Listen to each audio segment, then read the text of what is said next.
تو دنیا میں بہت کچھ ہو رہا ہے، بڑے ظلم ہو رہے ہیں، اللہ کے ساتھ بھی ظلم ہو رہا ہے، اللہ کی مخلوق کے ساتھ بھی ظلم ہو رہا ہے۔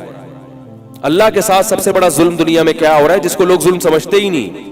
اللہ کے ساتھ غیر کو شریک کرنا، یہ اللہ کے ساتھ ظلم ہے۔ ان الشرک لظلم عظیم، ہم ظلم صرف اس کو سمجھتے ہیں جس کے ظلم ہونے پر کوئی قانون بن چکا ہو عدالتوں میں، اس کو ہم سمجھتے ہیں کہ یہ ظلم ہے۔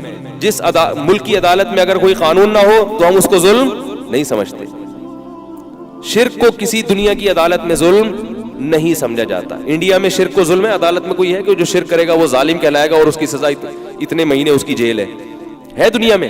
کہیں بھی قانون نہیں ہے، حتیٰ کہ عرب میں بھی قانون نہیں ہے، کیونکہ اس کا قانون سے تعلق نہیں ہے، اللہ نے اجازت دے دی فمن شاء فلیؤمن ومن شاء فلیکفر، جس کا دل چاہے شرک کرے کفر کرے، جس کا دل چاہے توحید پر چلے۔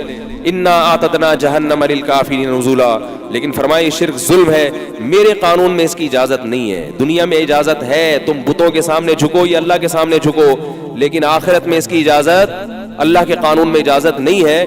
تو اللہ نے جو آئین بنایا ہے، اللہ نے جو قانون بنایا ہے، اس کی ایک دفعہ یہ بھی ہے کہ شرک اس کائنات میں سب سے بڑا ظلم ہے، سب سے بڑا ظلم، کہ جس نے پیدا کیا تھا، تنے تنہا بنایا، کھلایا پلایا، تو آپ یہ نسبت کسی اور کی طرف کیوں کر رہے ہو؟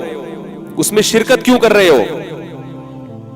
باپ اپنے باپ ہونے میں شرکت برداشت کرتا ہے کہ کوئی میری اولاد میں کوئی میرے جیسا سلوک کسی دوسرے کے ساتھ بھی کرے؟ اس کی مثال ایسے ہے، دیکھو باپ نے اپنے بیٹے سے کہا یہ کام کرو، بیٹا نہیں کر رہا، دوسرے نے آ کے کہا کرو، کرنا شروع کر دے، باپ کو غصہ آئے گا کہ میرے کہنے سے تو کر نہیں رہا تھا، اس کے کہنے سے کیوں کیا؟ غضب آئے گا کہ نہیں آئے گا؟ کتنا زیادہ غضب آئے گا؟ تو اسی طرح اللہ کو بھی بہت زیادہ غضب آتا ہے، اور یہ آج کل ہو رہا ہے نوجوانوں میں۔ باپ اگر کسی بات کا حکم دے رہے ہیں نہیں مان رہے، کوئی دوست کہہ دے گا تو کر لیں گے،